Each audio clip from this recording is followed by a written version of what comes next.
We are live and in living color. Ladies and gentlemen, good evening. My name is Eric Zant, and you have just found yourself in the A2Z program. Tonight, you are privileged. You are honored. It is your honor and your privilege. I can't stress that enough. Tonight, we have none other than my tag team partner, my friend in the end, the number one man in the borough of Queens. Ladies and gentlemen, to my, what is that, right? It is the man, the myth, the legend, the other insider. It's Tim Tabala. What's up? What's up? What's up? What's up? All right, Tim. This is an epic episode because this is episode 5. That's right. The insiders strike back. We're not talking about wrestling tonight. Well, we might drop tidbits of wrestling because I don't think you and I could have a convo without bringing it up. At least once. We could, but at least once because even though we're aficionados of pop culture and wrestling, we're also really close friends. And we've known each other for a long time, 1992 to be exact. And that was the year that you started coming up more often and staying up in Deposit, New York, upstate, because you, as a matter of fact, are downstate. You are in New York City. Am I right? You are correct. I am in Middle Village, Queens. Middle Village, Queens. Now, that has a little more bearing than people realize because you were actually you were raised in Queens. Am I right? I was raised in Woodside. Born in the early part of my life was Greenpoint, Brooklyn, as my whole family is from. I moved to Woodside 1981, 80 or 81 for first grade, and I was there until I moved to Deposit in 92. And that's Queens. You were there until. Oh yeah, Woodside, Queens. Luke Tucker, what's up, brother? Hey, Luke. Nice to see you, buddy. So Queens. So you've definitely lived most of your life in the city. In this very borough of Queens, yes. In that borough of Queens, you haven't ventured too far out of that general area as far as living as where you lived. No, after Deposit, we graduated in 94. I went to California for a little bit. A couple months, didn't do much there. Went back to Deposit, and then back to Greenpoint, and then back to Queens. Here we are. That's where your story begins and now continues. So that's really cool. But you moved up here, Tim. To give everybody a little background on you and I, you moved up here full time at the end of 92. Is that correct? No, I moved there summer in 92. Summer of 92. So you did 10th, 11th, and 12th here. No, I did 11th and 12th. 11th and 12th. 11th and 12th. Okay. Oh, my math is wrong.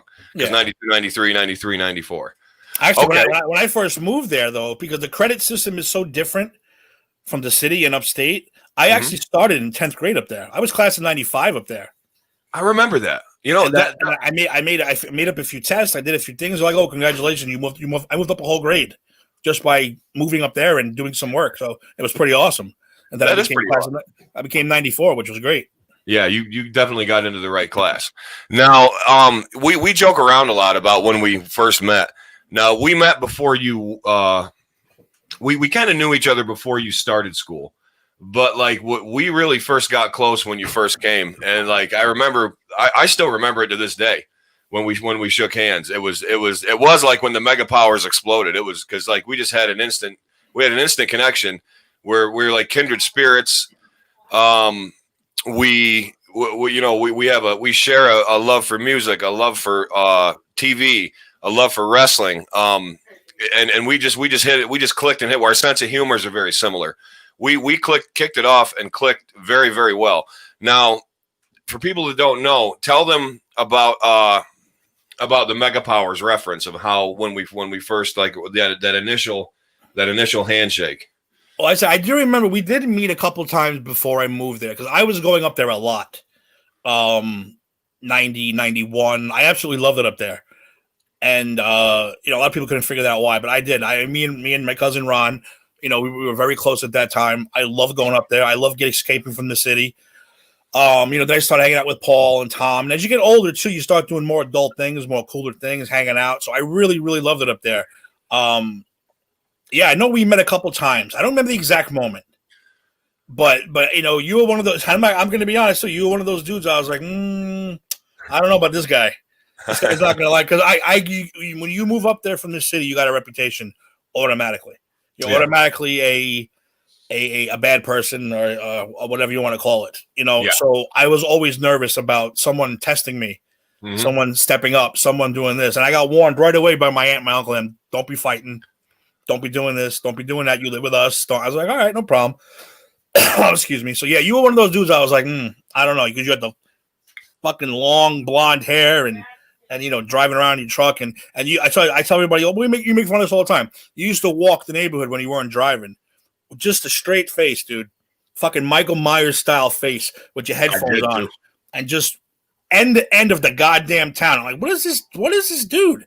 And we drive by you just be like, just ahead. What's up? I'm like, who the fuck is this guy? I'm like, who's the metalhead?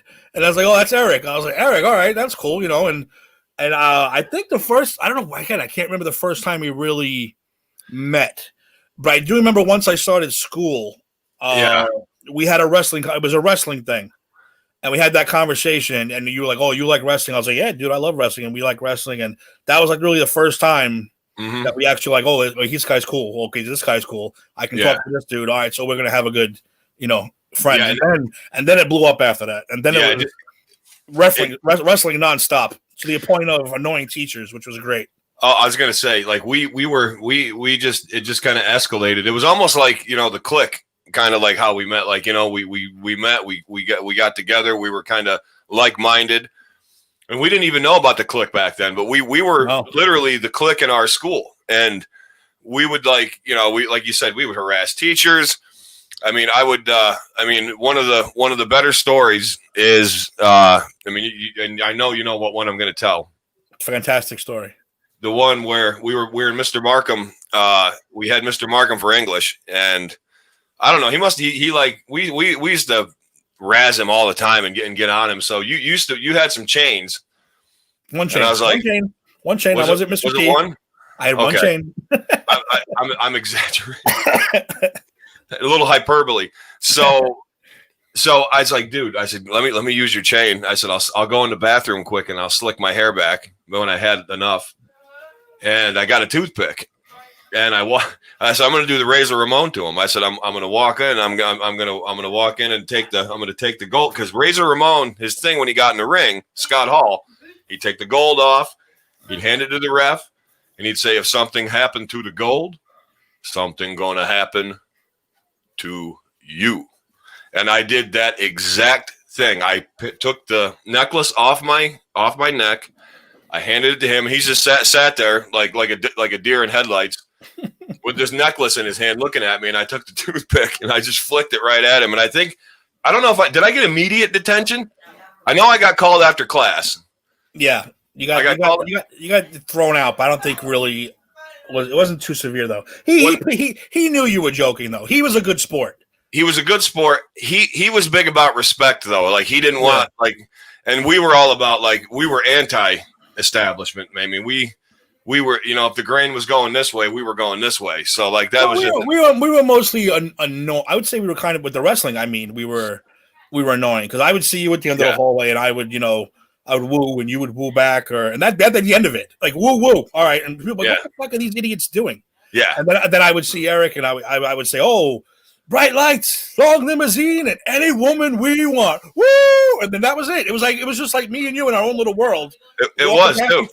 Walking past each other. See you later. And that was it. We moved on with our lives. And people just were like, what are these two idiots yelling about? It was awesome. It was so great. Another one I remember. I was walking by. Hi, Diana. Good to see you. Diana, wow. How you doing? New.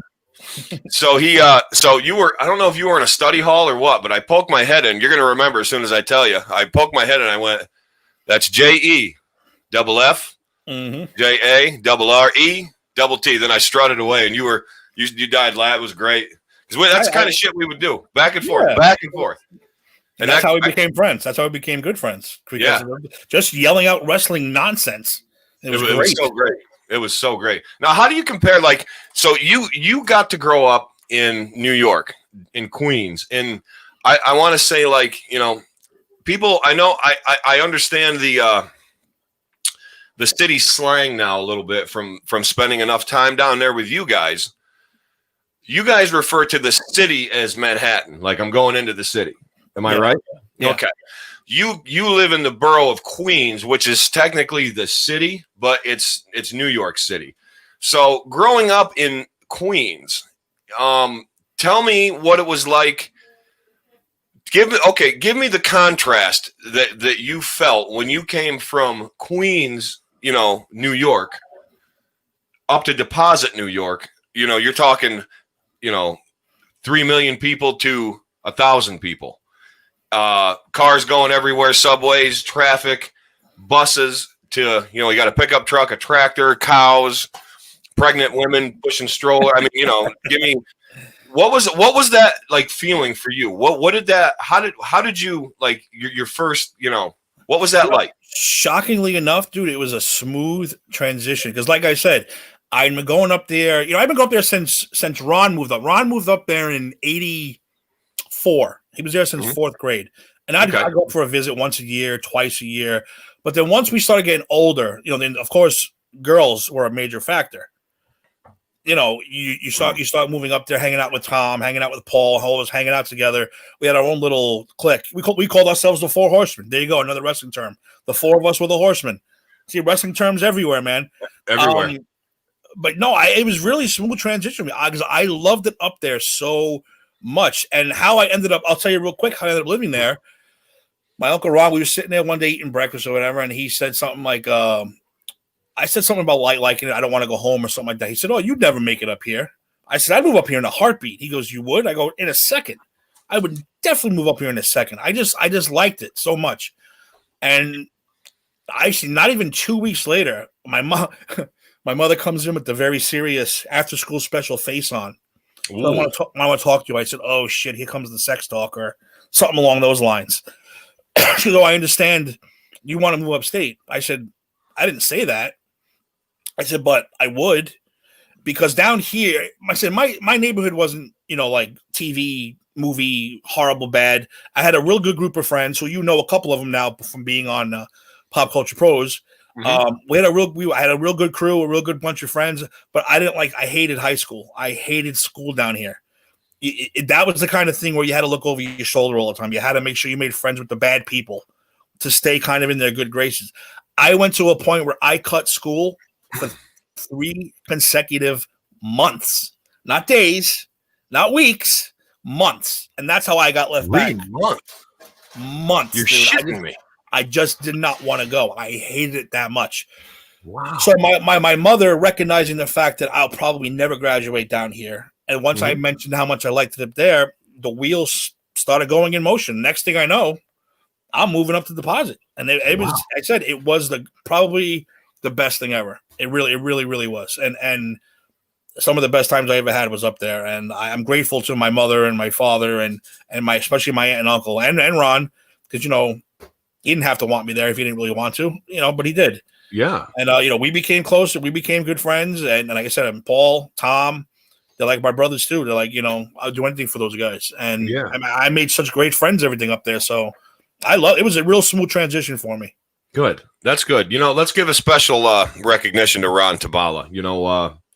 I don't know a person that ever said anything bad about Ron Tabala. And I know quite a few people who were very, very close with him, aside from you guys. And Ron was, to me, we were always good friends too. I mean, we weren't as good as friends as you and I were, but Ron and I were close to the point to where we were really good friends.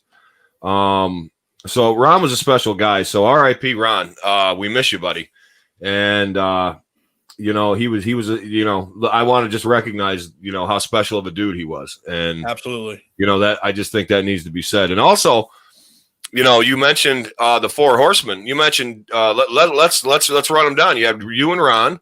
Okay, then you had Tom Reese. I mean, let's not go without giving Tom Reese a shout out. Absolutely, big bad Tom. Think twice before you grab a hold of him. And Paul Strauss, everybody's favorite Paul. I mean, come on. Even though he likes the Redskins. Yeah. Exactly. The team with no name. The team with no name. Mike, But, absolutely. The mighty Kamala Tabala. That's right. The mighty Kamala Tabala. Is that Brain Strauss? That's Brain Strauss stopping in. Hi, Brain. Thanks for watching the show. Tim, real quick, why don't we go through and see who's all saying hello to us? Of course, we had Diane. Diane, as I referenced before, is Ron's wife, ex-wife. Ron's widow. Yeah. Widow. I guess widow. Yeah, I guess I hate saying that word, but yeah, you're right. I do too. But and of course, we got the boss. And the boss, since we were down, you and I were, metaphorically in Queens. So Steve's talking like he's all you watching. Make sure you share this bad boy out. And that was the most awful city talk I think I've ever done in my life. So I didn't know RD worked with Ron. I had no idea. You worked at Ron at Norboard RD. That's awesome. Yeah. And let's see. We got, like I said, we had Brain. And look what we have here. Brain Strauss. Ask him what political party he supports. I think you support the party of nothing. Is that correct, Tim? Exactly. He's just trying to bust balls because he is trying to bust balls. What's my number one rule? No religion, no politics. He's just trying to get me started. And everybody knows that. The A2Z program it leans not one way or the other. I lean to the side of entertainment and fun. So if you want to know what party I support the party. Let's party. Exactly. So, my goodness. And this young man, Steve Faraci. Oh, hello, Steve Faraci. What a great show I've stumbled upon here by pure chance. Young man, thank you. From the bottom of my Buffalo shirt-wearing heart, thank you. No Eagle jokes, please. How do I represent Eagle Fan Karate today? Eagle Fan Karate. Awesome. I'm kind of glad. That's awesome. I'm kind of glad you held your T-shirt up because what a lot of people do or may not know about you that I know about you, and probably one of the reasons that you're on Pop Culture Pros as a pro is that you are a hobby of yours. I could probably say this is correct. You like going to movies and you like watching movies. Movies are a very, very big part of your life. That's the biggest part of this pandemic that's killing me. Yeah. I can't go to a freaking movie theater. It's driving me nuts. Because you are a weekly, if not bi-weekly, visitor of the movie theater, right? As many times as possible. When they come out with that unlimited pass, I was there as much as possible. It was awesome. I remember we watched. We actually got a preview of Shazam before it was even quote unquote released in theaters. Yeah, which was a great movie, by the way. Yeah, it was a great movie. Probably the best DC movie there was. I can't think of a better one. Wonder Woman 1984 definitely wasn't a better movie than anyone. That was a bag of shit. That movie. Don't see that movie. It's garbage on top of shit. Don't waste your time on going to that. Oh, Pat Reese. Pat Reese misses going to the theaters every Tuesday. Remember Patrick Reese? Yeah. How you doing, Pat? Solidarity. So, Tim, you don't have a particular genre. You've got a very broad spectrum of movies that you like. You like murder movies. You like dark horror movies. You like sci-fi movies. You like action thriller movies. Can you give me before COVID? Okay, give me before COVID and exclude Star Wars. Okay. Okay. What was the best movie that you saw in the past 2 years, in your opinion? Oh my God, it all blurs together. Because I don't even know what year it is anymore. Other than Star Wars, and I'm going to fully admit that Star Wars weren't the best movies I've seen in the past 2 years. Not those last two, anyway.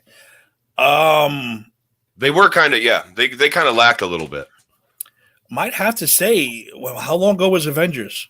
Endgame. How long ago was Endgame? 2017. I mean, Endgame was pretty good. Was a masterful. Like, it's every comic books fan's dream to see that kind of movie, and the fact that they pulled it off was outstanding.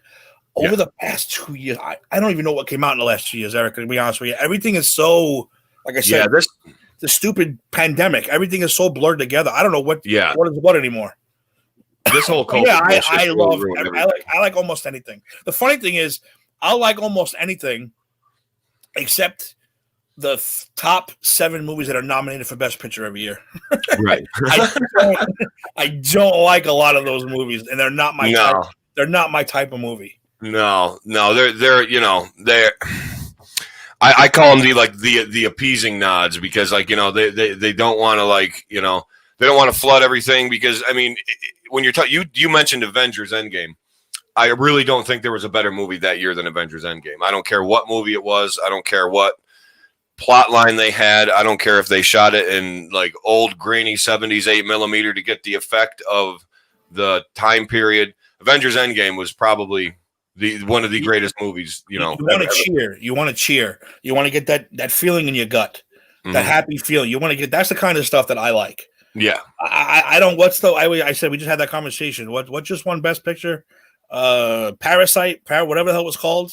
Never watch it. I'll never even try to watch that movie. I don't even know what it was. Subtitled. I won't even attempt to watch that movie. No. But meanwhile, I'll watch Spider-Man: Far From Home 17 times in a row. That was a good one. Because I'm just that's the kind of stuff I like to watch. I want to be entertained. I want to be happy during a movie. I don't want to be confused or trying to figure out what like Tenet. Let's take Tenet for example. A lot of people like Tenet. A lot of people didn't like Tenet because it's Christopher Nolan. People love to suck on Christopher Nolan's teeth. I don't personally. I don't either. I don't want to go to a movie and have to figure out what the hell's going on to the last 10 minutes all the time. No. Sometimes I want a straightforward movie, and he could do those straightforward movies. He's very good at it. He can. That's the kind of shit that I'm just like, whatever. I don't care. I don't want to sit here. Well, the boss said that one of the reasons he started what we're doing is because he was overly bored, like so overly bored with Best Picture nominations. Cool, boss. Exactly. That's probably. I mean, is that what the hair loss that what progenitated that? I don't know. Anyway, so Tim, we're up in deposit. We're in 12th grade now. We're graduating high school. After high school, now I presented some questions, whether they were true or not, when I advertised for the show. One of them was, did Tim live in California? And I think you already said something. You alluded to that earlier. Tell us about California and tell us about your experience there. Yeah, me and Eric Linkram. Mm-hmm. He's actually, I give him all the credit. He found the school, the Los Angeles Recording Workshop, taught you how to edit video, do video, also audio, where you could produce music, produce records, produce that. It was a self-contained school. They give you an apartment to live in. They give you all the stuff. So it's something I wanted to do. I wanted to do editing or movies or stuff like that. Again, here comes the movie stuff again. So me and Eric went out there. I didn't fall in love with the audio portion. The music. I did not like it. So I kind of stopped that and focused on the video part. California it's too laid back for me, dude. I know you say you moved upstate, and upstate was laid back from New York, but California is like, whoa. It's mega chill. Yeah, it's real chill. And I had my first earthquake and my last earthquake, hopefully, because it was only a 3. It was only a 3. And it scared the living shit out of me, and I'm not afraid to admit it. It scared the shit out of me. What is that like? What is that like? Like, describe the feeling of being in an earthquake, even if it's only a 3.0. It was great because I'm sitting there watching The Simpsons. I'm watching The Simpsons in our little apartment there. Of all things, yeah. And across the bottom of the screen comes some county was hit with something earthquake, and then all of a sudden, I see the lamp go. Whoosh, and I said, what the fuck was that? And then you feel like it's not like a rumble like they do in the movies. It's like a shift. And I was like, what the fuck happened? So I took off out into the courtyard. It was like apartments with a courtyard, kind of like Melrose Place, the TV show. Looked exactly like that. But half of them were our students from our school. They rented out half the apartments there. Wow.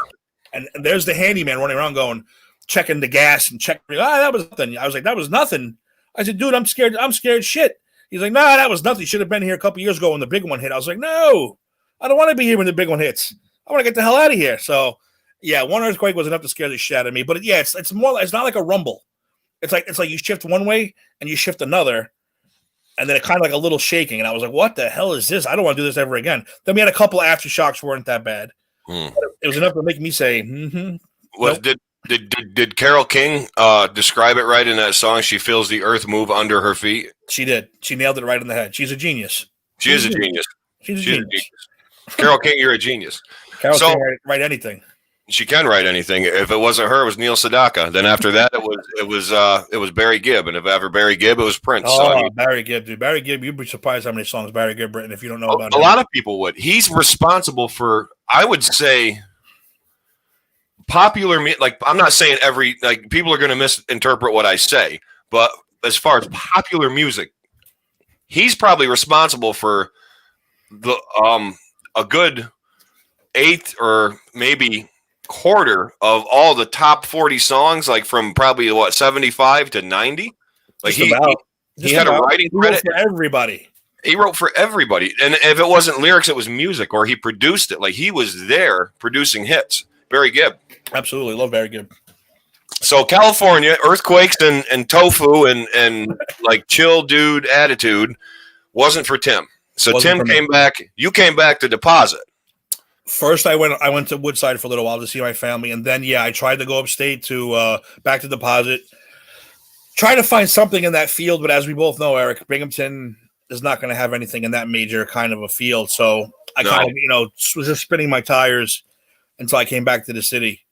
I did find something briefly at Court TV where they were looking for somebody with new training, but the editing thing you think is an easy business. They want like 3 years experience before you walk in the door.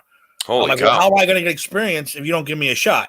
Yeah. Well, you were what? You were 19, right? And I don't know if anyone's ever seen an editing thing done the way the TV. It was because it was Court TV. The editor sits at the screen. The guy sits behind him, and he just rounds out numbers. Scene 5, blah blah blah blah blah. Guy does it. I'm like, holy shit! I mean, wow. I'm in the wrong place. scene 5, cut 3 seconds. Done. I was like, okay, this is not going to be good. You said to hell with that. I'm not. That's something I. Well, I still wanted to do it, but like I said, wanted to do it, but everybody wants 3 years experience. I couldn't get in the door. Nobody would give me the shot to get in the door. Did you about lying about it and like just making up a bunch of like fake references?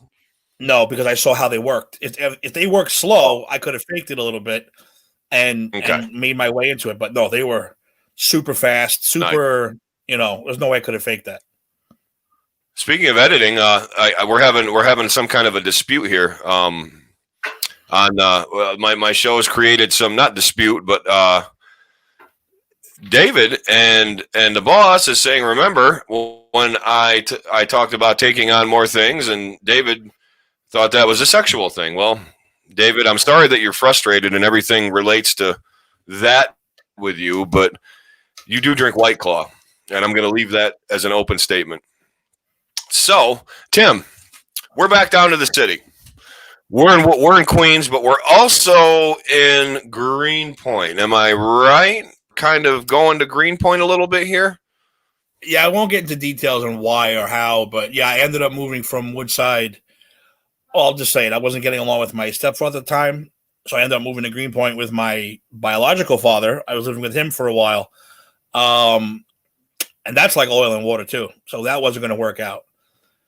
My mom ended up moving into Greenpoint. So I ended up living with her for a while. And that's how I met my wife. And I hang out with all my family, my cousins. And that's how I got in my current job, which is maintenance. My mom got me in because she worked for a cleaning company, cleaning supply company. And she got me in. I got in the union. And I've been doing this shit for 21 years since. Wow. Yeah. 21 years I've been in this union doing maintenance. Dude, I've never done anything for 21 years. I don't think I've done anything for 21 months. Wow, that's amazing. So yeah, I got lucky. Yeah, but that's cool though, because I think that comes with a pension, or no? Yeah. Okay, so at some point when the proper time is accrued, 4 more years. 4 more years, I qualify for a full pension. But I'm still gonna have work until I'm 80. The way the world's now, I'm not gonna be able to quit until I'm 80 years old anyway. So, but 4 more years, I qualify for my full pension when I do retire, which I said will be in 2157 or something. I don't know, whatever the hell they're going to run us now. So, another question posed by a lot of people: Were you an extra? This was emailed to me at Eric at Gmail, A2Z show at gmail.com. Dear Eric, Is it true that Tim Tabala was an extra in Law and Order season 9, episode 10? I swear it was him in the background, and he has a very distinct face and voice. Was that him? Can you ask him? Thank you, Anonymous. Which I'm just saying that because I don't want to read their name out loud. Tim, were you really on Law and Order? Give us the straight dope here. I was not on Law and Order. You were I've been not on TV a few Law and times. Order. I can't But I believe was that. not on Law and Order. I would love That to is have been on Law false. and Order, but I was not in Law and Order. I've been on a That few is other false. things, but not Law and Order. Not Law and Order. No. Really? You were in a commercial or a promo for your tattoo guy. Am I right or am I wrong? Well, it was for MSG. It was for the New York Rangers. It was for MSG. They contacted him. Do you know any Ranger fans, Devils fans, and Islander fans willing to get tattooed on camera? And we'll ask him some questions, and they'll air it. And he called me right away. He knew I was a Ranger fan. He said, "Would you do it?" I said, "Dude, free tattoo? Of course I would do it. No problem." So, yeah, I went down there. I got the free tattoo. I got the big Rangers logo on my leg, and they asked me a bunch of questions. And a couple months later, there's my stupid face during hockey games and on MSG and on ESPN and all those other. I was like, holy shit, this is crazy. That's pretty cool, though. Eddie actually was the first person. He goes, "Tim, I'm at a bar, and I just saw you on TV getting tattooed." I said, "Yes, that's me." And your buddy Ed saw you. Yeah, he's the first one who saw me. He was at a bar watching one of the games, and he goes, I just saw you on TV getting tattooed." I said, "Yes, that was me." It's on YouTube. If you want to go on YouTube and look for it, put New York Rangers it's there. fan tattoo or tattoo fan or something. It's there. I saw it the other day. Yeah, you'll see my giant ass up there getting tattooed. Now, speaking of sports, Tim, you're other than being very, very into movies, you're also a giant New York sports fan. Tell us about that a little bit. Except for basketball. Except for basketball. Yeah, I know it's weird. It's weird. Well, most times when you were a kid, you follow what your father, your father poisoned you immediately when you were a kid to like what they like, and I did all of that except my father. He wasn't really into hockey, but he was a New York Giants fan, which I am to this very day. He was a Brooklyn Dodgers fan, however, LA Dodgers, Boston Celtics, which I also followed him in.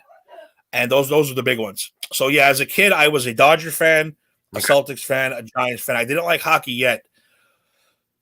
Then one day I was watching a rain-out game, and they were showing the highlights of the 77 and the 78 World Series. And that was the Yankees versus the Dodgers. And I'm watching the Yankees play. I'm like, holy shit. I saw Greg Nettles playing third base, making ridiculous plays, and then Reggie Jack's hitting the 3 home runs, and then they're talking about the nostalgia. And then, like, as a kid, it doesn't register, but then you're like, wait a minute, Babe Ruth, Lou Gehrig, Joe, all these names all played for one team, Mickey Mantle, and boom, I switched. Mm-hmm. I became a Yankee fan. I've been a Yankee fan ever since. I broke my father's heart, but I became a Yankee fan since then. So, yeah, I'm a Yankee fan, a Giants fan, a Rangers fan, and a Boston Celtic fan, which I know is weird. But again, my dad grew up in the 60s with Havlicek and Bill Walton. No, not Bill Walton. I can't even think of his name now. You know, the big guy. Robert Parrish. That was the 80s. That was the team that I watched. That's more our era. Yeah, that's more our era. Yeah. Bill Russell. I'm sorry, Bill Russell. Bill Russell. Yeah. We grew up watching Bill Russell and Havlicek and all them. So, and it stuck. It just stuck. Well, for those that don't know, you and I share something distinct too. You're a Giants fan. I'm an Eagles fan. The biggest rivals in football, the biggest hatred in football. You're a Yankee fan. We both hate the Cowboys. We both hate the Cowboys, but you're a Yankee fan, and I'm a Sox fan, Red Sox fan. So that's the funny part too. We're so far apart in sports, but yet we're so close. But we do agree on one thing, and that team is the Celtics. That's the team that we agree. Even you like the Maple Leafs too, right? Yeah, I'm the Maple Leaf fan, and you're a Ranger fan. So same division, but how does one become a Maple Leaf fan? Well, how does an American from upstate New York become a Maple Leafs fan? Let me ask you the hard-hitting question on that one. Okay. Simple answer is I got into hockey in the mid '90s, and I was always a fan of the European players, and I happened to be on the radio, and I was listening to the Sabres versus the Maple Leafs, and I'm like, wow. So Matt Sundin and Alexander McGillney were like this killer tandem. And, Brian McCabe, Darcy Tucker, all them, and Curtis Joseph. They had a stacked team back then. And I was listening to this, and it was just the announcer and everything was just so into it. So I just started listening. I get on, because if you remember NHL.com back in the way, way early days of the internet, like the black and white era of the internet, you could get on NHL radio and you could listen to games. Mm-hmm. So I would do that, and I got into listening to Maple, and I just ended up becoming a fan. I used to go to Toronto yearly and go up. I see a Blue Jay game here and there. I never got to see a Maple Leaf game there, but I did get to go to HSBC in Buffalo and watch them kill the Buffalo Sabres about 7 times. So, I have a fondness for too, because Buffalo is kind of cool. But Tim, speaking of magic and things that we like and things that we hate.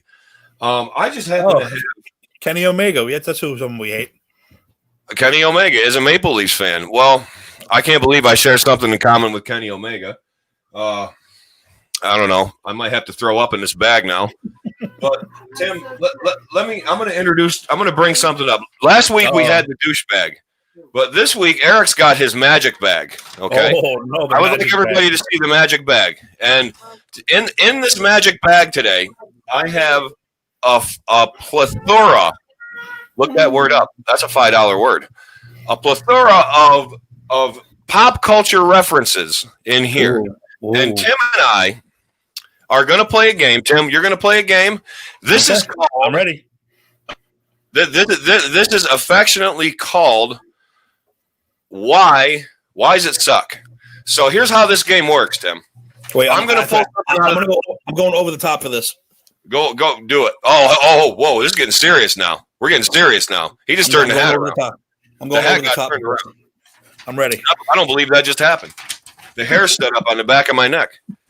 So how Why Does It Suck works? Okay, so Tim, I'm going to pull something out of this bag. It could be a name. It could be a thing. It could be a planetary object. It could be a household cleaner.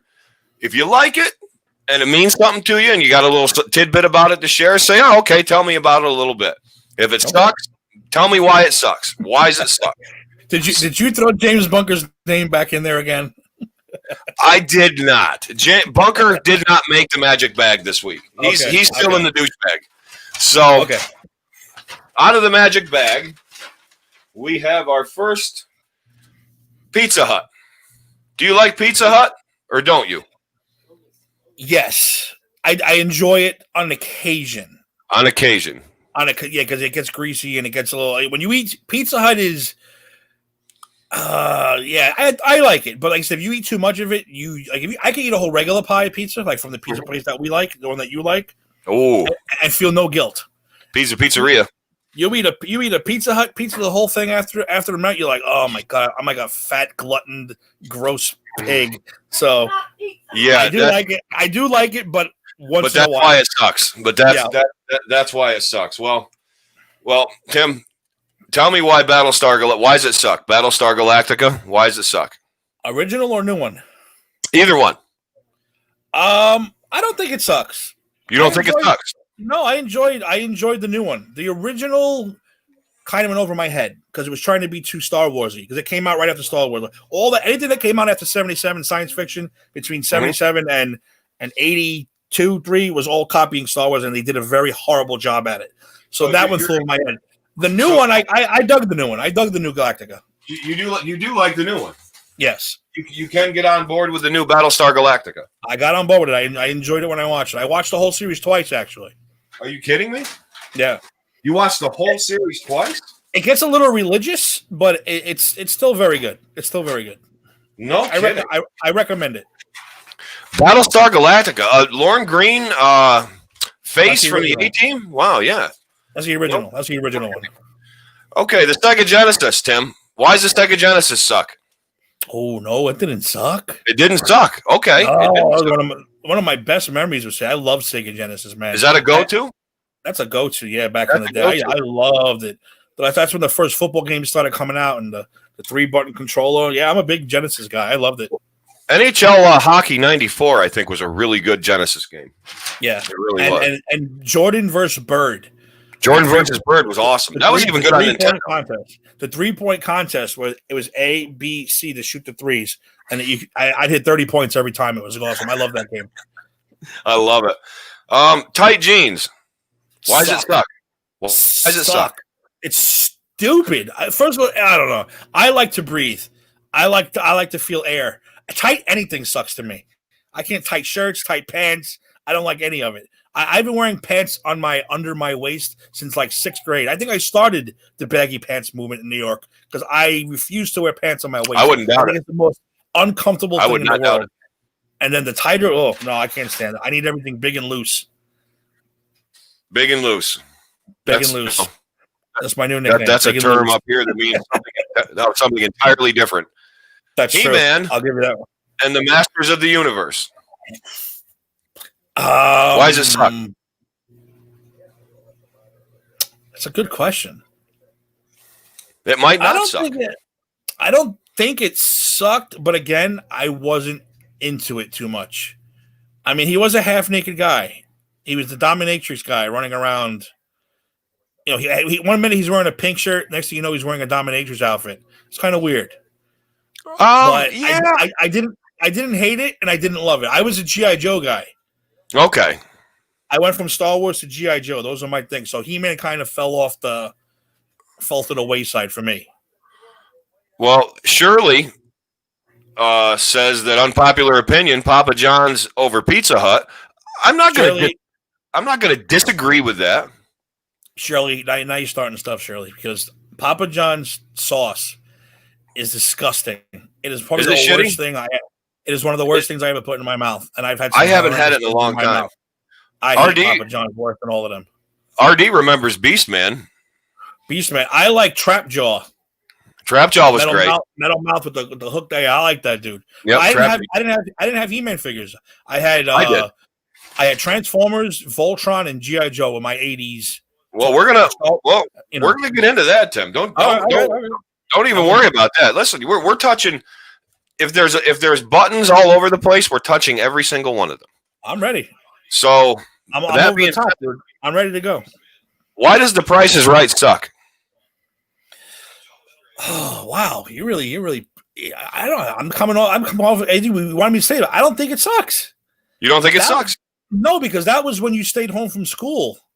What was the one thing you guaranteed to watch when you stayed home from school? That goddamn Price is Right was that staple that when you stayed home from school sick or faking it, you watched The Price is Right. So that reminds me of my childhood. So I'm not going to say it sucks. It is. It's every time. I don't get many fevers, but every time I used to get a fever, I'd be like, wow, man, I got to watch The Price is Right. Like, and you have Bob Barker embedded right here. Price is Right, saltines, and ginger. And you hear the wheel going, yeah. Yeah. Beep, beep, beep, beep, beep, beep, beep, beep, beep.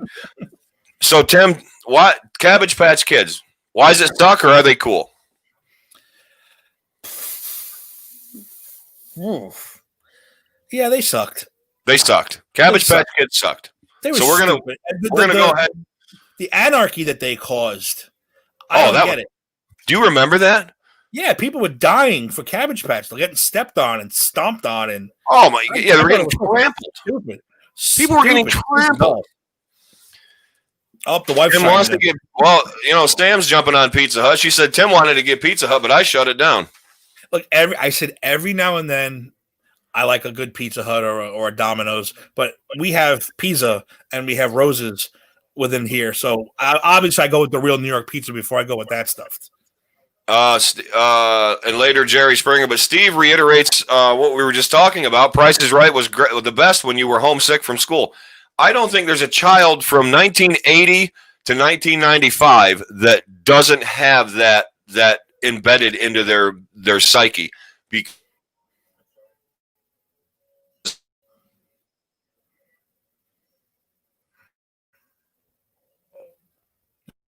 Shit.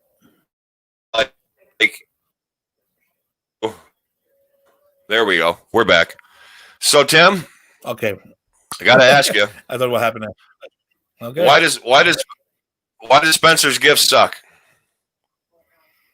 Spencer Gifts. Oh, I don't think they suck, but You don't think they suck? you ever notice? You ever think all the cool shit you go in there and you're like, oh, this is funny. Oh, this is cool. This is fun. But you never buy anything from there. True. That's weird. It's weird. It is weird. Like, oh my God, that's awesome. Oh my God, that shirt's fucking funny. Oh my God, it's a fart spray. Oh, but you never ever buy anything from that store. Oh, so no. I guess it sucks, but it doesn't suck. I think it's when cool you to look turn. at.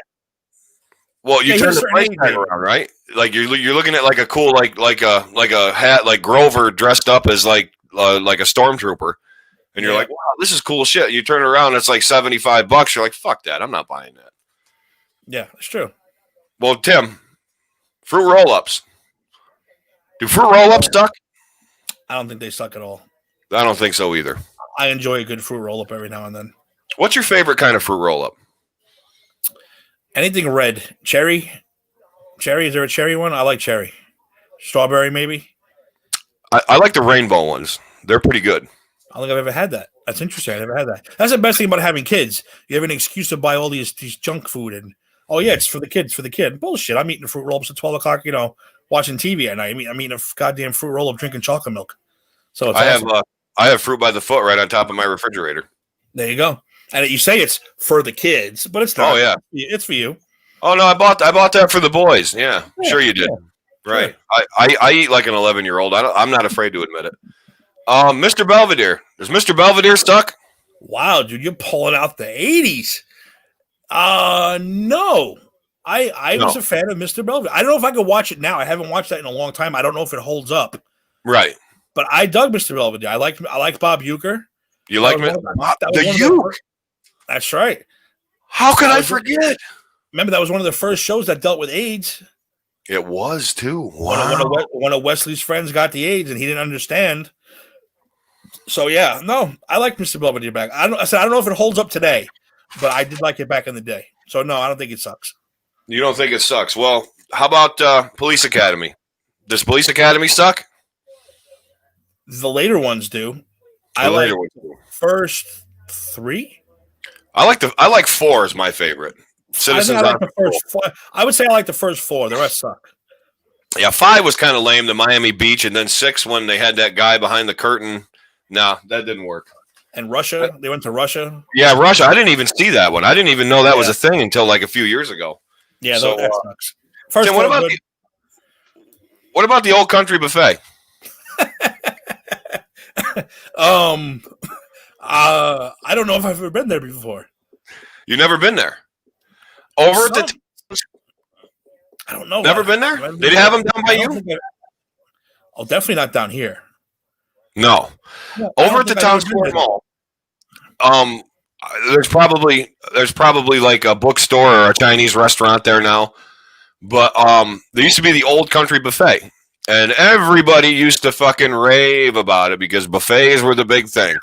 And it's like, I don't understand why people get so excited about going out, watching this this crackhead kid with a really sharp knife cutting off like pieces of roast beef, cross-contaminated. Then you get all these mashed potatoes that have been sitting there since like 6 a.m. because they're like, oh no, they're made fresh. Yeah, sure they are. Right, the gravy's real too. So you stuff all this stuff in because it's $10, Grandma. You can eat for free. Go right ahead. Who cares?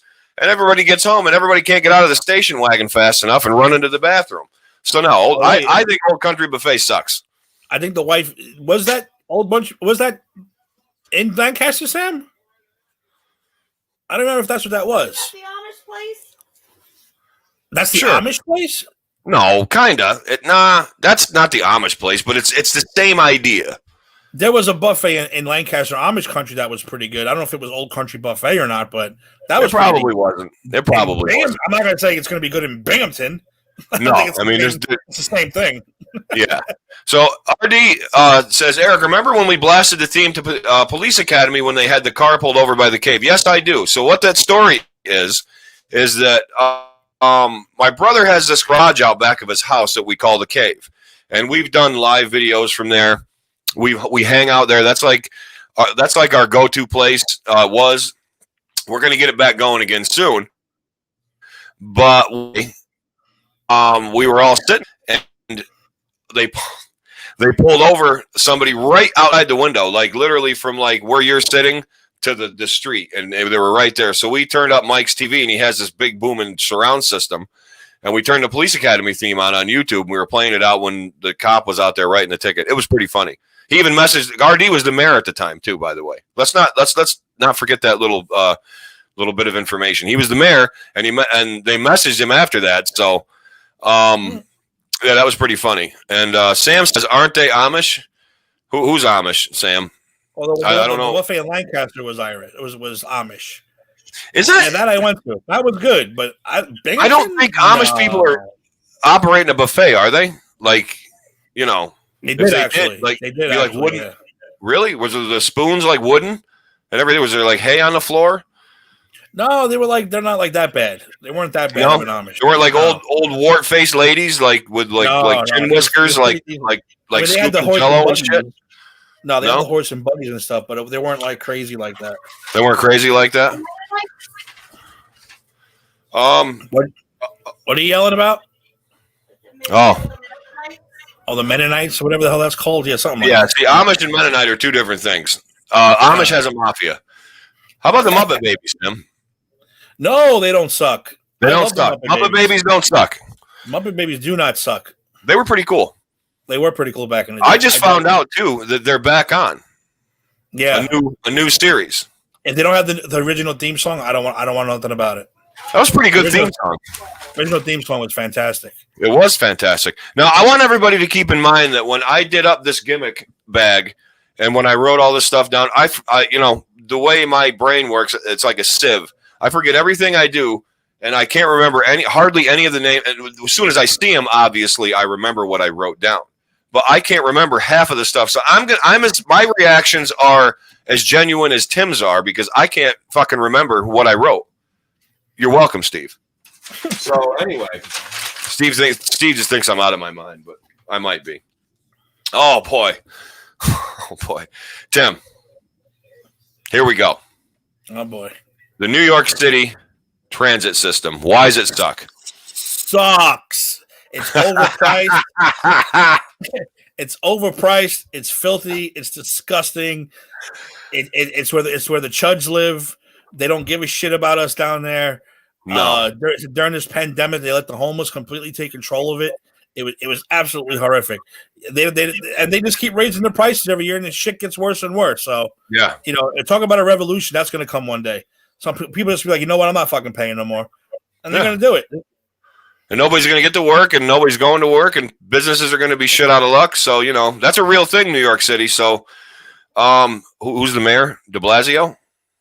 Yeah. Wake up, Mr. de Blasio. If you're watching this, it was here first. You heard it here first. Sam wants to make has a why is it stuck for you. What about Lost in Space, Tim?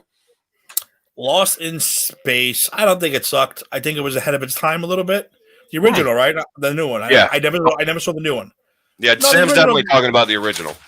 The original was pretty cool for what it was back in the day. I don't think it sucks. You don't think it sucks? So how could we have a why does it suck or how great is it without Larry Legend, Larry Bird? Dude, come on. Larry's one of the greatest ever. One of my idols. One of the all-time greats. A bit of a surly man, but I'll forgive that. He's got an attitude. He's got an attitude. He's salty as hell. Yeah, he is salty as hell. I'll forgive it. I'll forgive it because he was talking shit to guys back in the day before people would talk shit, and he'd back it up, which was fantastic. He would talk shit to every single guy on every single team at every single moment. And how good do you have to be to shoot one final 3-point and just turn around and walk away and put your arm up in the air and know that you sunk it? Legend. My favorite Bird story was was it 88 or 89? They're getting ready to play the Pistons or the Lakers, but I forget what it was. And that's when Rodman and Isaiah Thomas made their famous quote that, if he was black, he'd be just another player, but because he's white, he's made to be out the superstar. And they told us, here's the media trying to start some shit. And Larry Bird goes, I don't care. He's like, what do you mean you don't care? I don't care. I don't care what they say. I don't care anything about them. Nope. I don't give a shit what they say. Let them talk. I don't care. And that was it. He's like, you can say whatever you want. I don't care. And that's one of my favorite stories about him. Because he didn't care about black or white. He's like, I don't care. I just don't care. No, Larry didn't give one shit. And when you have, legends like Magic Johnson, Kareem Abdul-Jabbar, Reggie Miller, Charles Barkley, every single one of these guys tells you Larry was one of the greatest, if not the greatest, in his category, in his era of all time. I mean, these are the legends of the game. Even Michael Jordan, he's like, I hated playing against Larry Bird. I hated it. I couldn't outstrike him. He's admitted that, And Jordan is the GOAT. There's no disputing he's the GOAT. But he would admit it. He goes, man, it just, that was tough playing Bird. So we're going to take a long stride from Larry Bird, and we're going to go into the land of the GoBots. Do you remember the GoBots? They were the Kmart Transformers. They were the Kmart Transformers. They were. You know what? They sucked as far as a TV show. It was a horrible TV show. It was. They kind of sucked as a toy, but they were affordable. Yeah, and they're actually really along that line. They weren't too bad because they were affordable. Transformers were a little more expensive if you bought the real ones. Yes, the real actual Hasbro ones. They were kind of expensive for back in the day. So they suck, but they suck a little. They were a good toy.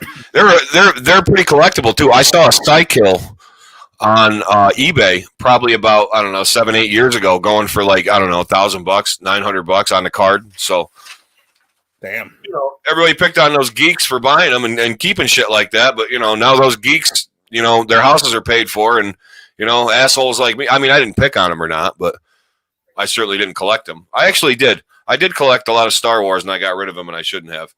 Oh boy, here we go. I don't even know what. I can't believe that oh boy, I forgot I did this. All right, well, let's have it. The Boston Red Sox. Why do they suck? Just because they do. Just because they do. They suck. Yeah, just because anybody who puts on that uniform, you automatically despise. That's all. I mean, as a Yankee fan, that's all I could say.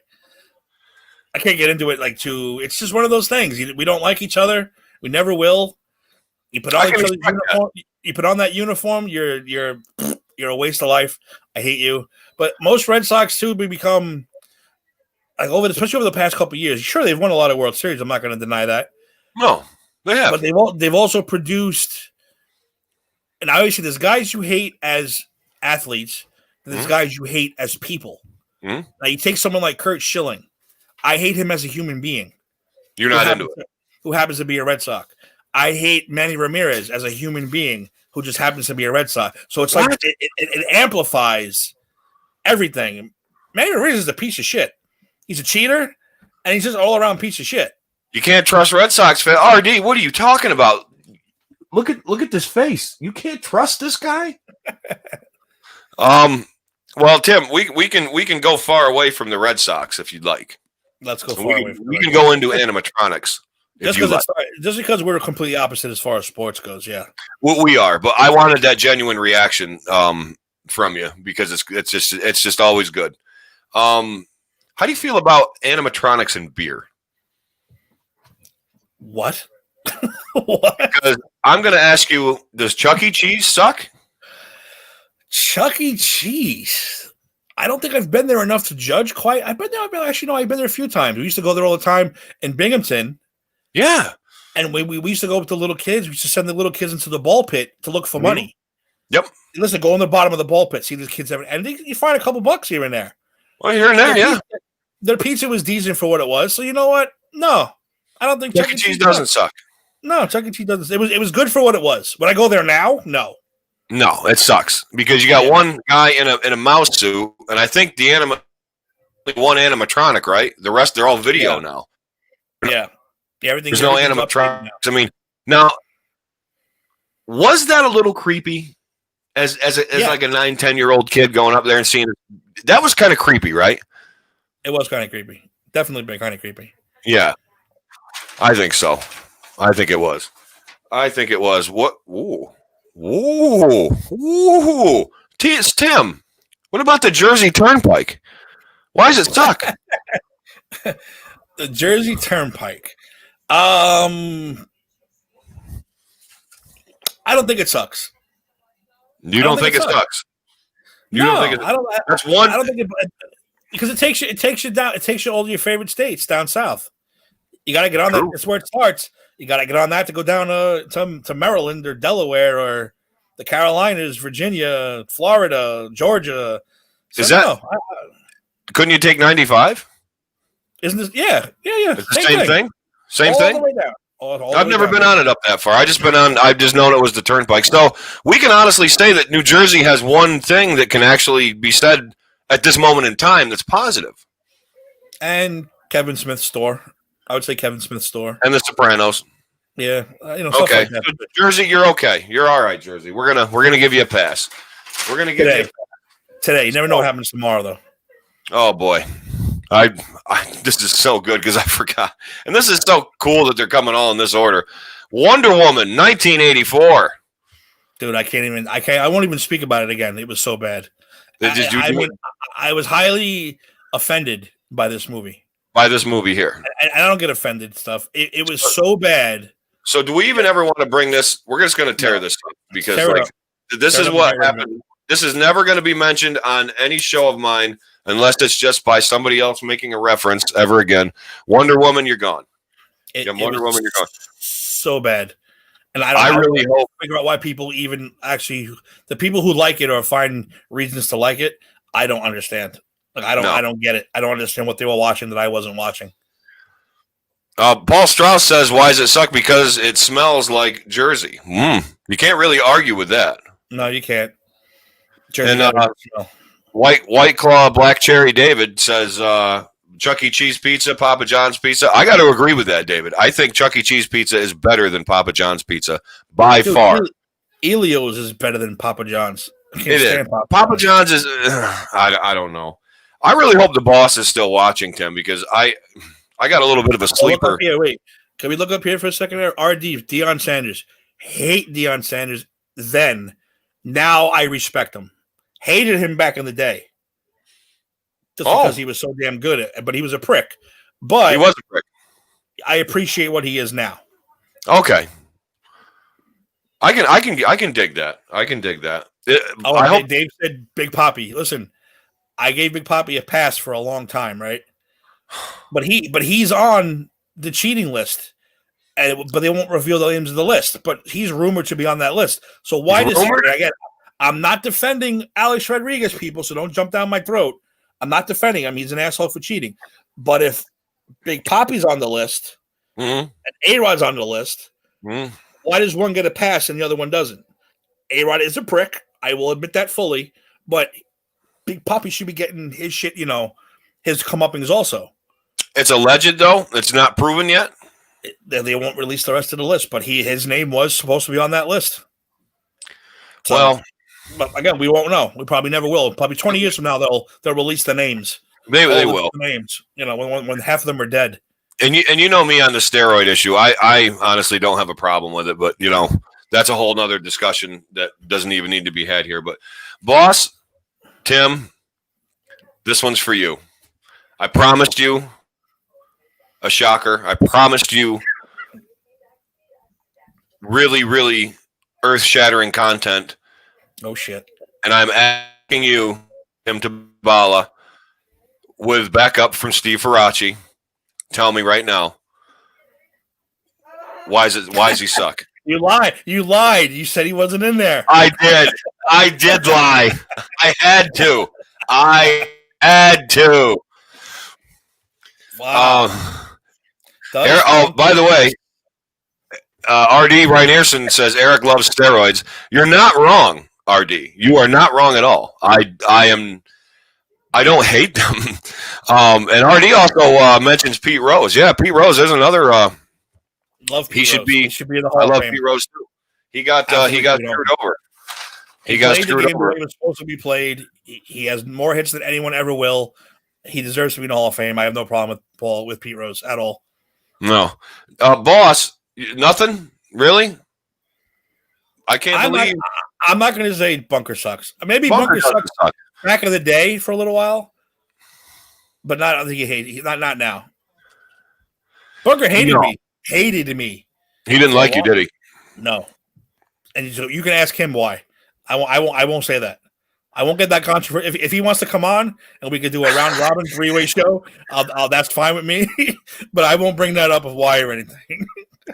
Because he wears a blanket as a face mask and it doesn't cover his entire. Oh no, we're blasting. Okay. We're blasting Bunker on it. Oh, I'm sorry, Bunk. We love you. We absolutely love you, Bunker. We wouldn't. I said you don't suck. You don't suck, Bunker. You don't suck. And you don't suck. No, Bunker, you don't suck. You didn't get put into the suck. You don't suck. But what about Mike Ditka? Does Mike Ditka suck? Mike Ditka, I think he's slightly overrated, but I don't think he sucks. Ooh. I mean, he put together one of the greatest teams ever, but that was 1 year. And then he went and traded his entire draft for Ricky Williams and totally destroyed a franchise for years and years. So I think he's overrated, but I don't think he sucks. But the magic that was the 85 Bears, was it 85? 85. Yeah, that it was kind of cool. Like how they turned them into like celebrities. Like Joe Namath was really the only celebrity in football before that. Am I right? It was like a once in a lifetime team. That team was. It really was ridiculous. Come down. I wrote on. Okay, so let's show Steve's. I wrote on that pic he posted. Just don't you dare come any further down 95. I remember that, boss. And Paul Strauss wants to go down memory lane.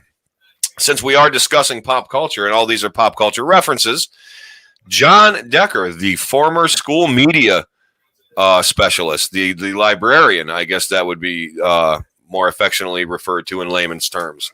John Decker. Remember Mr. Decker? He was pretty cool. Yeah, he's like, Tim Ned Max. Why am I not remembering? I'm not remembering all of a sudden. He was he had a very distinct way of talking. I know Strauss. I remember horticulture class with me, you, and Strauss. Oh, Mr. McCann. Oh yeah. Oh my God, that's right. Me, you, and Strauss were in library. RD says horticulture. RD says library. I don't know. I said school media specialist first. I mean, I got to throw a joke in there. Anyway, we still have some things to find out whether they suck or not. And the next one on the list is the Reebok pump. Did that suck? They sucked. It did. They never worked. It was fake. Bad. It was a gimmick. They sucked. They didn't actually pump up anything. Did it improve your game? No. It didn't improve your game. It was just a gimmick to sell sneakers. So they sold like 1 million sneakers like the first month, and then it never sold again. Is that kind of how that went? Yep.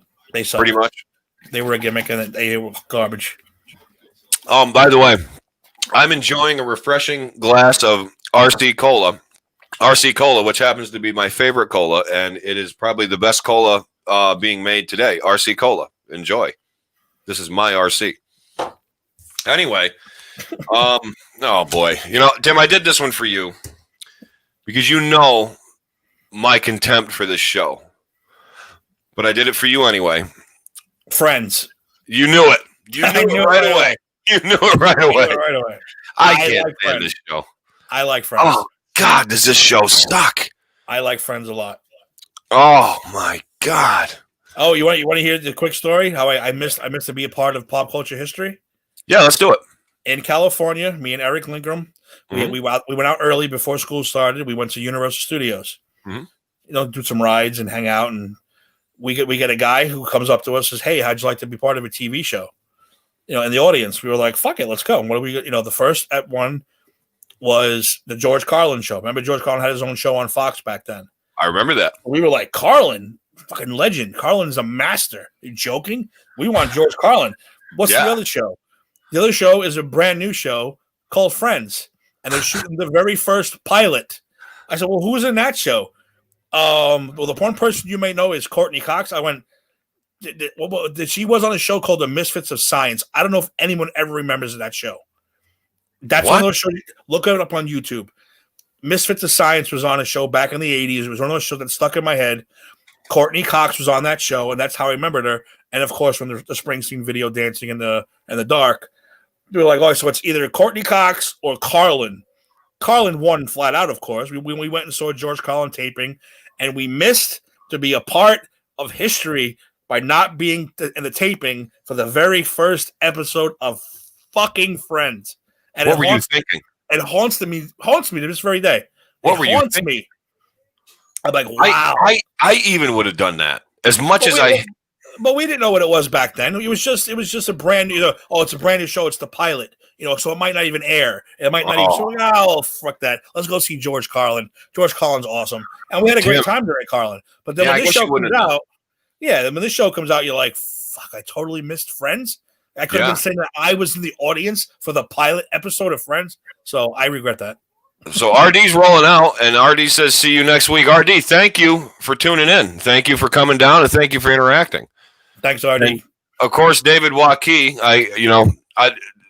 you see the surprised look on my face? Friends is all time. Well, David, I have, nothing you say surprises me anymore. I mean, comparing you to a wet blanket wouldn't even be a fair assessment right now. So anyway, Tim, we have one more left. Okay. This is the last one. And this is probably one of the brightest, most colorful instances and references of pop culture, probably for our youth, that literally everyone on planet Earth would know if you mentioned it. And that is the Care Bears. Do they suck? Do the Care Bears suck? Because I don't think they suck. I don't know if I have I gotta know what you think. No, I don't think they suck. They're not my cup of tea, obviously. I don't want nothing to do with them. Mm-hmm. But no, they don't suck. They don't suck. They're good for what they are. They do what they do. They make kids happy. Yeah, and they're bright and they're colorful. They shoot rainbows out of their asses, whatever they do. Is that what they do? Yeah. They shoot rainbows or some shit? They shit sherbet or something. I don't know. Something weird like that. I would take the Smurfs over the Care Bears any day, but the Care Bears don't suck. Smurfs are cool. Well, Tim, that was great. That was Why Does It Suck? And that went over way better than I anticipated, because like you were expecting me to say a lot more sucked, but I'm actually a very open person. You are. I did try to push your buttons a little bit. I thought maybe I'd have one or two that would like get a wild hair up your ass, but I guess that's why I had to throw the Red Sox and the New York Transit and all that. Guaranteed. Those were guaranteed. I wasn't even going to put the Eagles in there because I didn't want to hear it. But that's great. So Tim, let's talk a little bit about what we do now. We got the opportunity to do what we're doing right now. I got the opportunity to run my mouth. You got the opportunity to express your thoughts and feelings. Steve Ferracci approached you, and you got on to a Giants show. After the Giants show got going good, he said, Tim, I really think you ought to do a wrestling show. Do you know anybody who you think you'd want to do a wrestling show with? And immediately you said, I know the guy, and you called me. We started a Just Too Sweet show, which is on this very network that you're watching right now, which will actually Tim? When will that be on again? Tomorrow? Mañana. 6:15-ish. 6:15-ish. Ish. So that was on a different network. We've already belonged to multiple networks so far. We've been on multiple we've been with different federations here already. We're getting to be like veterans at this. So now we're part of Pop Culture Pros. Pop Culture Pros does movie reviews, sports reviews, sports writing, podcasts, shows like this. Now, you are on the We Stomped You Out show, which is the show about the Giants, correct? Correct. You also, not only on the Just Too Sweet show, but you and your friend Ed, who you mentioned earlier, who was part of your crew growing up in Queens, and Ed's a Queens guy. I mean, I would know that if you never even introduced me or let me know about him before. If the first time I ever met Ed, I would say, you're from Queens. I know it. You're just a Queens guy. And Ed's great. He's a lovely, lovely guy. You and Ed do what? Well, we do the Empire 1601 show. That is a show about the New York Yankees and baseball. What else do you do? And baseball in general. And occasionally, because of the name, because the Yankees got that nickname, the Evil Empire, a few years ago by the Red Sox, which I will thank them for because I think that's an awesome nickname. Yeah, we do a little bit of a Star Wars. Every now and then we'll pull out a Star Wars top 10, and we just reviewed the second season of The Mandalorian, which was phenomenal. Mandalorian was the best thing that's hit television in the last 20 years. It saved Star Wars. It really did. It saved it. It really brought it right back up to the forefront. And we were talking about the mayor of Deposit, New York earlier, who was the former mayor was R.D. Reinerson. The current mayor of Deposit says the mayor of the village is a fan of the Just Too Sweet show. That Mr. is Mayor. Just Too Sweet. That's awesome, Mr. Mayor. We appreciate it. We thank you, and we give you two sweets up and a chop and a crotch chop. So, how sweet is that? Wow, we got Tim. This is like, and it's really cool because I think we got a good bunch of people here. We got a good group of guys. Steve's really put this together well. One second. If the mayor is a fan, then I expect some kind of pomp and circumstance next time I'm in town. Oh, and we're together. I expect some kind of key to the city. Should we be recognized for our contribution to media for the town? Not just for the touch, but for the town itself.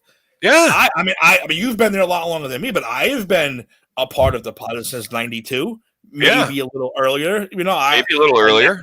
And now that the Mr. Mayor is a fan, I think we deserve a key, maybe a mini parade. Maybe, Mr. Mayor, is that feasible? Maybe a soda. You could buy me a soda next time I'm there from the country store or something. Something. I mean, we are now, we've extended our reach from local celebrity to regional celebrity. So we're kind of a big deal. So, maybe you might want to recognize us and, give us a little bit of recognition, Mr. I'm not saying anything. Hey, I don't know. You, Eric, more than me now, you broadcast from Deposit, New York. I do. I broadcast right here in an undisclosed location next to a creek on a hill by Deposit, New York. I said you've had 5 shows. 3 of those have been members of Deposit, New York. I think you deserve some kind of recognition. I can't believe it. I think you're right. I think we should have a parade. Like I said, a parade or a key to the city. Something like Ticker that. tape. Yeah. Something. Even if it's just down Front Street real quick, like a real quick parade, that's fine. Well, he says it's in the realm of possibility. Should there be an Eric Zant Day in Deposit? I'd be there. I'd be there. How about a Just Too Sweet Day? This day is just too sweet. Yep. In honor of us. Since 1992. Since 1992. But no, like I said, we got a good group of guys. I think we got a good thing going here, Tim. And I have a lot of fun doing this. I really do. Don't you? Absolutely. This is like probably the most funnest thing that I've done in a long time. And this really got me through this pandemic bullshit too. It did. And you know what? Doing this stuff. And I've talked to a lot of people, even wrestling and non-wrestling fans, when you and I only did the Just Too Sweet show and you would appear on the We Stomped You Out show, a lot of people would just tune into the Just Too Sweet show just to hear our bullshit. So while this show is a little more informative and it's a little more talk showish, still we like to have fun like we were just doing. And we're hoping, I'm hoping that, this gives you a little bit of, just takes you off a little bit, takes you away from everything a little bit. It doesn't matter where your thoughts are, what your opinions are. Look, everybody laughs. Everybody likes to laugh. Everybody's capable of laughter, and everybody deserves a little bit of happiness. And all we're aiming to do is just make you chuckle a little bit. Well, I don't even give a fuck if you hate us. If you say this sucks. Look at the comments. They're behind us. We got to have lawnmowers, fire trucks. The mayor has to be interviewed. I mean, come on. This has to happen. You need to interview the mayor. Fire trucks. Well, yeah. Oh, and look at this. Look at the boss. Love both yous. We love yous too, boss. We love yous too. Oh, God, I got it. You know what? Let's cut the parade stuff. Cut the parade. What are we going to do? We just need our own float for the Lumberjack Festival parade. That's all. our own float. That's a great idea. Keys to the city. Key to the city. On a float with beverages of choice. That's beverages of choice. And That's our logos all over it. And, it's like the Macy's Thanksgiving Day parade. Live on popculturepros.com. We will broadcast live from our float. From the float. From the center of the universe. That's what you refer to deposit as. I think it should happen this year if there's, God willing, a parade with no pandemic. Yeah, well, if that's the sad part about this whole interacting thing and congregating thing is that over the holidays, as they predicted, things went up, and that's because people are getting together, contact, and that's it's unfortunate that it's spiking, but we all got to do our part. Whatever side of the fence you lie on, you have to realize this is real, and if we're going to get out of this, man, we got to do this together. So I'm putting my fist out to you right now, everybody in the world. Let's do this. Let's do this. Bam, we're in. I'm ready. We're going to beat this thing. We're really going to beat this thing. And Paul Strauss says, have Eddie Joe pull the float. Yeah, man, no, fuck him. So anyway, Tim. So now that we're getting near the end here, is there anything burning on your chest that you want to get out right now, that you want my viewers to know, that you feel the real Tim Tabala, something about the real Tim Tabala, a feeling, an expression, an epiphany, a deep thought? Tim, I'm opening the floor to you. I want you to talk to the people and give us something good. Wow, that's a lot of pressure. It is a lot of pressure. I did that on purpose. Well, if anybody watching wants to ask me a question, I'll be an open book. Does anybody? Yeah. How about that? This will be a shoot interview. I have no problem doing the shoot interview. But I will say this though.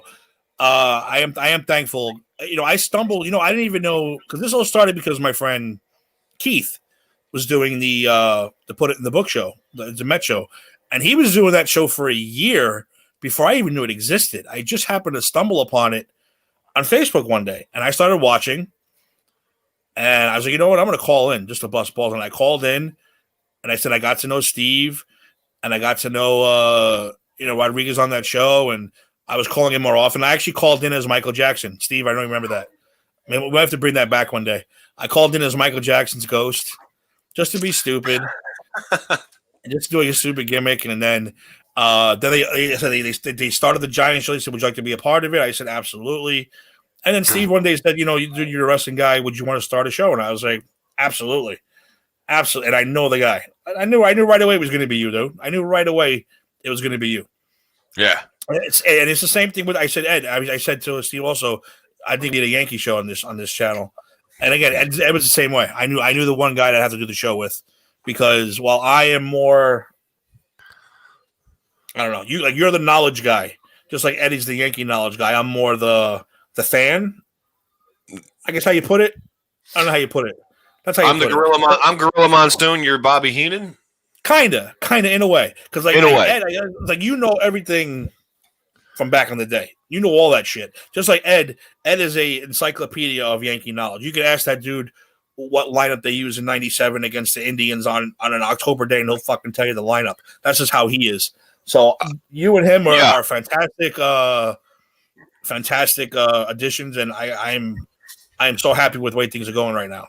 I am too, and I'm going to tell you something. I've listened to every one of your shows, and my jaw has dropped a few times at how deep Ed's knowledge goes of the Yankees. I mean, I'm just sitting there listening to this. He'll just start spouting off all this stuff. I'm like going, holy fuck! I didn't even. How does he know this? But you know what? Ed's, we have a true fan. But we have that good team. Like you're like the connoisseur of the also, and I'm about to give you credit here, Dave. Dave and Bird know all that new shit. They know all that. They know that they can tell you who wrestled on what pay-per-view in 2004. Meanwhile, my old ass memory is like, I don't know. I don't remember that shit. I'm the one who keeps everything moving. That's all it is. That's how I see it. Yeah, I guess I'm more the color guy. I'm the guy that's cracking wise and taking us off the rails and shit like that. And I love going off the rails. Absolutely.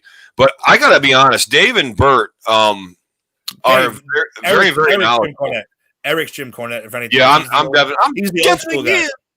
Because he's the old school guy. He doesn't like the new stuff. Yeah. You're more like Dave's more like the Bruce Pritchard, I guess, because he's still going and doing whatever. But yeah, Tim, it's just so much fun. I mean, like I said, Gilberto, let's give Gilberto Campa a shout out. Bert's a great guy. He's on our show. He's very knowledgeable too. I mean, I have to say that Bert doesn't miss a step when we're talking about anything. I mean, he knows what he's talking, even though he's only 30. 30? Did he just have a birthday? 30? I don't know. I think he's 30. Oh yeah, I need to say something about a flea market. Sam, how do you feel about this, Tim? Sam seems to think that other than the once a year festival, and this is a good idea, he brought forth the notion that perhaps the Fireman's Field could be utilized once a month, twice a year, to do some kind of flea market, because Sam's very, very extensive into the flea market trade and the antique trade. He does auctions. It's not just, whatever. He's 40 years experience in this. And he says a lot of cool stuff comes out of Deposit New York. So that's probably a pretty that's a pretty good idea, don't you think? So that's out there. If the mayor's listening, you heard it right here. The mayor was on. I like that idea. I like that idea a lot. That is a good idea. We'll give Sam credit for that. Steve Ferracci, popular opinion, Michael Cole is trash. Michael Cole's a douche. We should have put him in the douchebag last week. I didn't even think of that. But Brian, Sam and Brian, definitely. That's a great idea. We might have just got something going here. History happened here. We need to have a sign in the background. Like keys to the city, Mr. Mayor. We deserve the keys to. We just brought a brand new idea to the masses. We deserve it. We deserve it. Sorry. We deserve it. Key to the city. Like I said, I'd be happy with naming a day, a street. This is Eric Zant Avenue, or a one page just for us in the Courier. Closet Courier. I mean, come on, it's not that hard.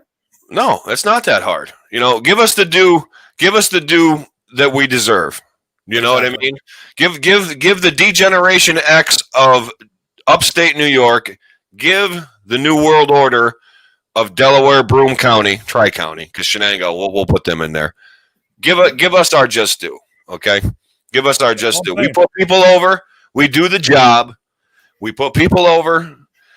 We book right. People, we're saying we want respect. We draft in only good people. We drafted only good people. Like we're not going to draft in we're not going to make this a 30,000 man NWO where the last 10 guys are completely useless.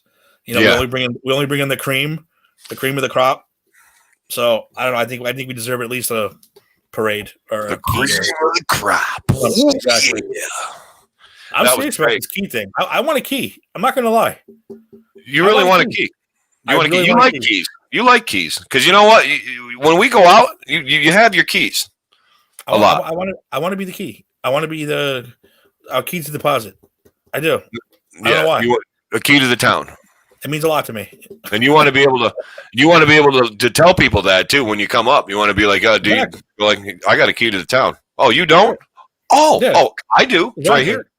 I say you're in front of. I can't skip the line. I'm sorry, I have the key to the town. You just walk right around them. I am sorry. I'm getting the last raspberry snow cone. Exactly. That's what I want to do. Oh my God.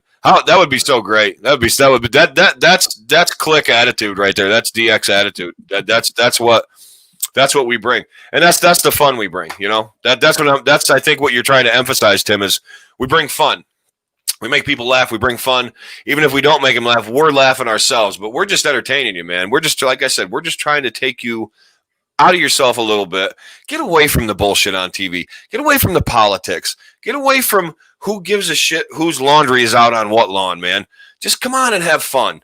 This is what it's all about, man. There's no rules. There's no sides. There's no anything.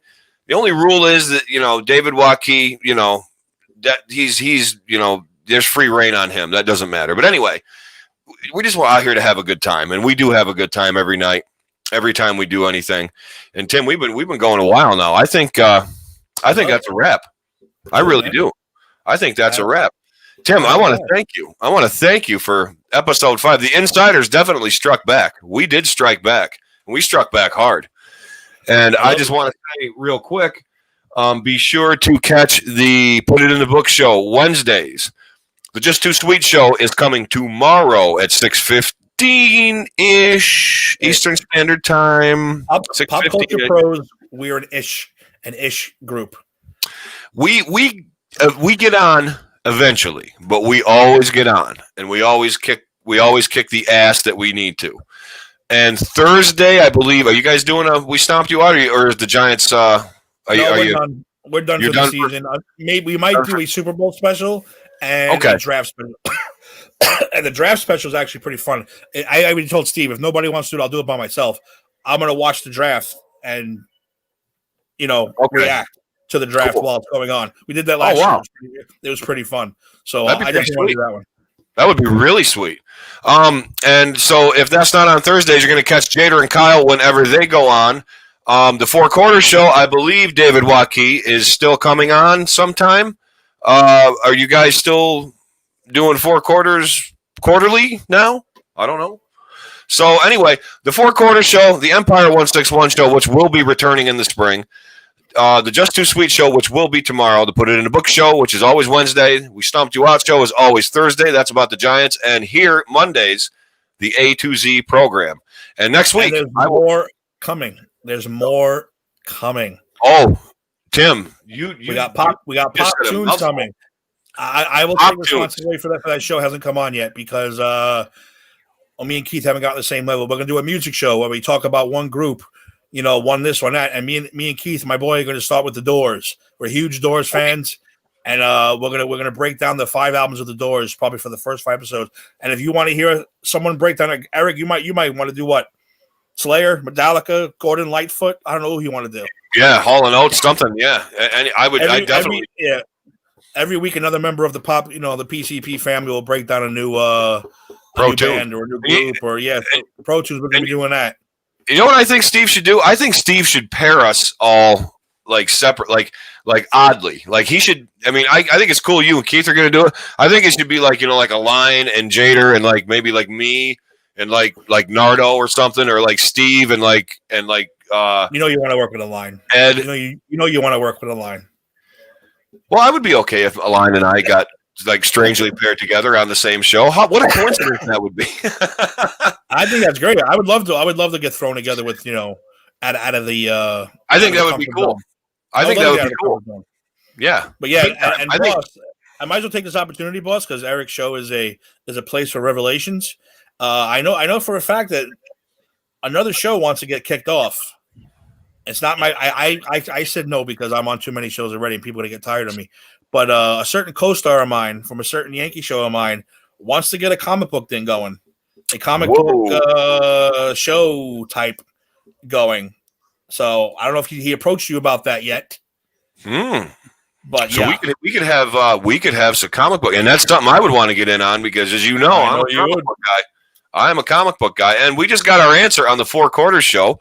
David says the Four Quarters show was postponed due to COVID tracing. But we have tested negative, and we will be back. Good news from the Four Quarters camp. That's great. Thank God you're tested negative. We did not want anything like that. And David also wants to know, Tim, who is your favorite Four Quarters host? Dave, you know you are. You know what you are, Dave, because we agree on the whole LeBron James thing. That's why. But you got. I made a joke about you guys, Dave, to Steve and them. I said the whole first quarter of the Four Quarters show is LeBron's the GOAT. No, he's not. LeBron's the GOAT. No, he's not. LeBron sucks. No, he doesn't. You got to move on. Who thinks LeBron's the GOAT? He does? No, a Line thinks LeBron's the greatest of all time, and Dave thinks Jordan is. And I'm on Dave's side with that, and I always will be. And a Line's never going to change, and you're never going to change. Just let me tell you, move on. I mean, it's funny, but you're never going to change your minds. So I'd say move on from that subject. You know, as hard as it is for me to disagree with anything a Line does, this is killing me to say this. But I already said before, Michael Jordan's the greatest of all time. I can't go away from that.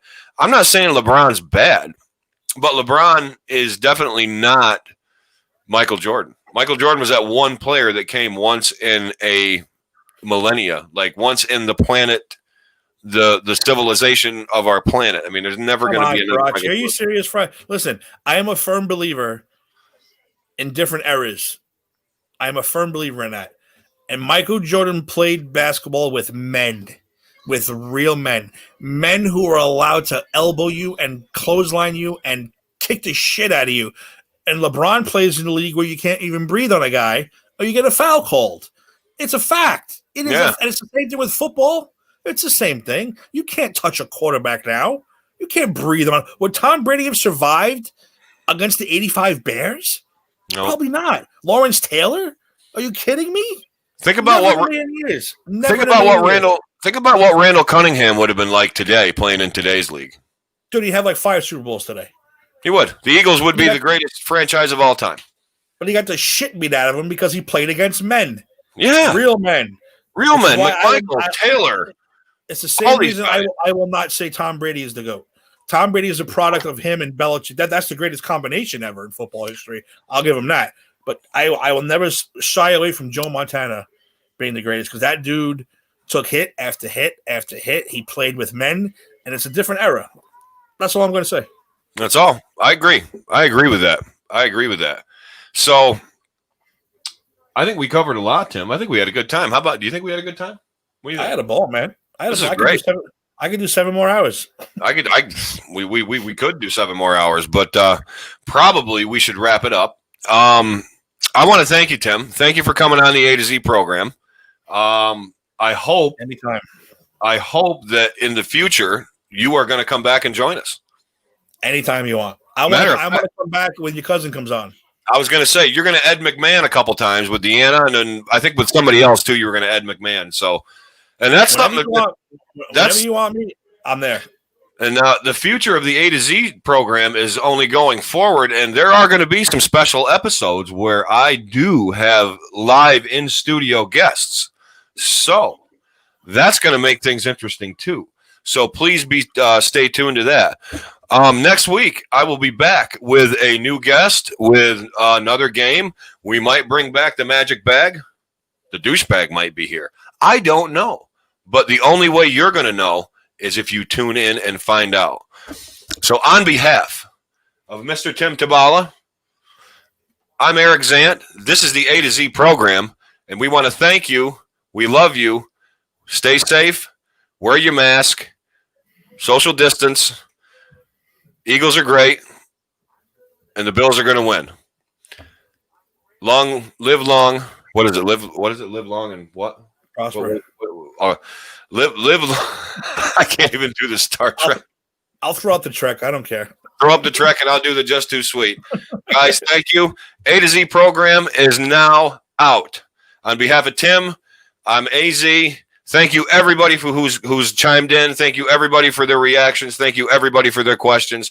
Thank you, everybody, for their input. My name is Eric Zant. His name is Tim Tabala. We're still the best thing going, and we're going to see you tomorrow night. Thank you, and good night. Peace.